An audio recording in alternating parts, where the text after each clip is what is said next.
ask me about that last foul? Yeah. Now, this is the truth, okay?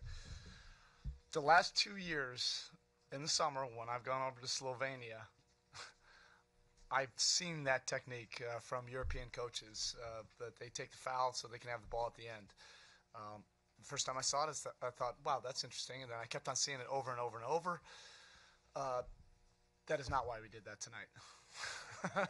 I mean, it's almost like we did everything wrong at the end, and we still come out with a win. We end up fouling.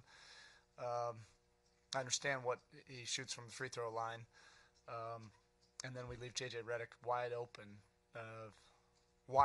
for a three, and somehow you escape. That's the difference between a head coach enjoying his glass of wine or staying up all night, second guessing every single decision. So really what happened was I didn't know necessarily at first whether Dwayne got fouled for three. So we started to talk about that, that if it's a two, that we're going to trap and try to foul Simmons if he caught the ball.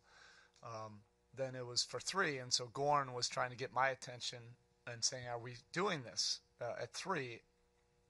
I was trying to communicate with Gorn without Dwayne seeing it that I didn't have a lack of trust in Dwayne making all three. So I was trying to communicate that if he misses one, okay, if he makes all three, we're good. But I was trying to do that without Dwayne seeing it. And so the miscommunication, obviously, we bundled all that.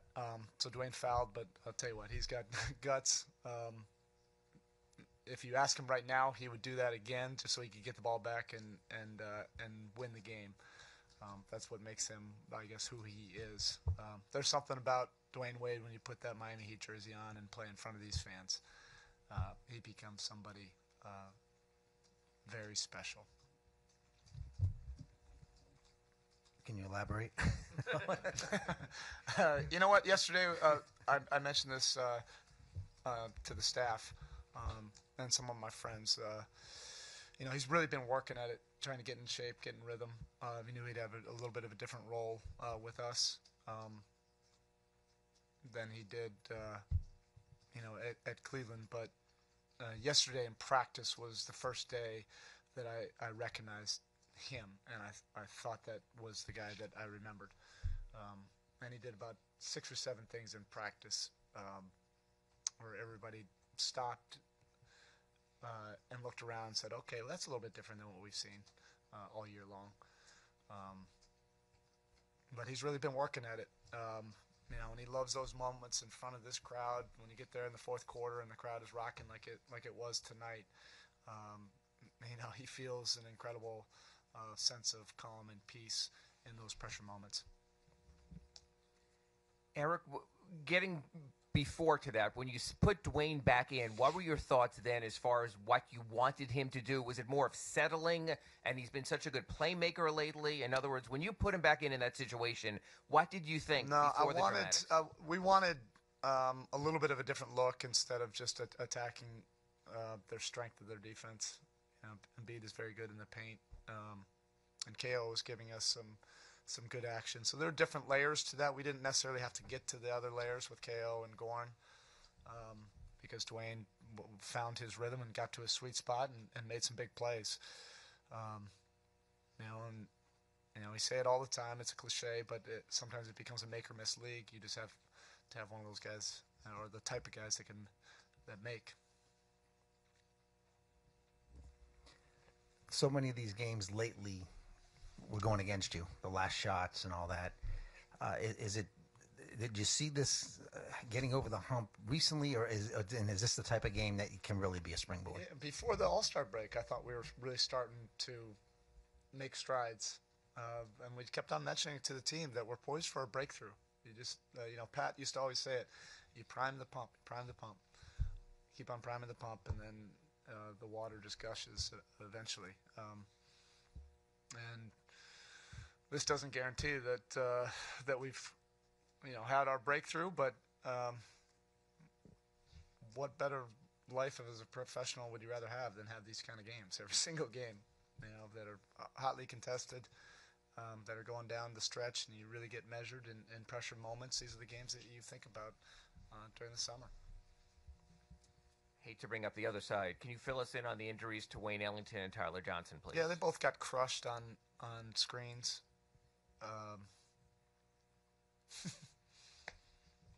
It is what it is. Those guys were working hard to get over screens. They do a great job of freeing their guys. It probably was a little bit tough with two officials really monitoring the legality of those. But both of them were wearing pads, so we'll just have to see how they feel tomorrow. I mean, Wayne was wearing really big football pads, and it went right through his pad.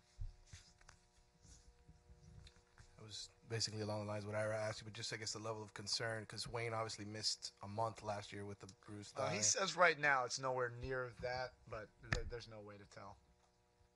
When he did that last year, he wasn't wearing pads. That was the impetus. Did you get word on Rodney? On Mott, not Magruder, on what Rodney Mott's situation was? No, just that they said he was dizzy and had some vision issues. That's scary. I hope he's okay. And they made the right decision. I think he wanted to keep on going. What does it say about Rodney Magruder? Yesterday in LA, flies back today. Yeah, that is Rodney. He finds a way to get on the court and make an impact. Come on. I told Rodney, I met with him literally about 5 minutes before our team meeting, before the game, and I said, hey, this is a big milestone for you. It is a pleasure to be a part of it, to have you back. Only you could know how long that journey was and felt. You've overcome so much. We just want to get you in uniform tonight.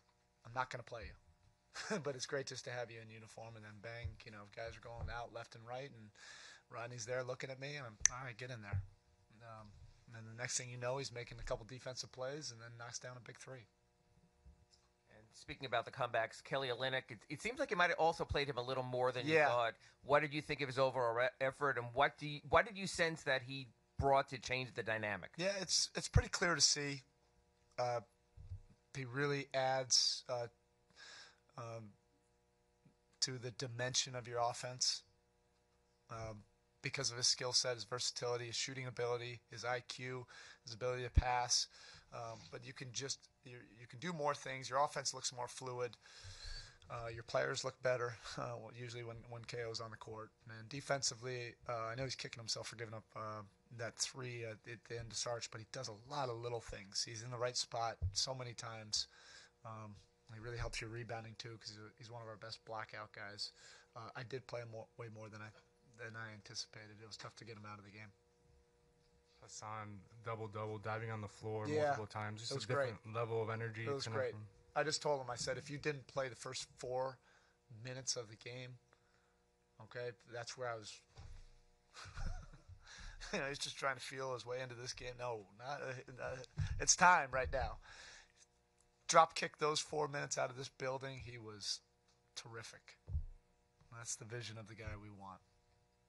He was very inspiring, and he was able to sustain it even throughout the fourth quarter. Okay, thank you.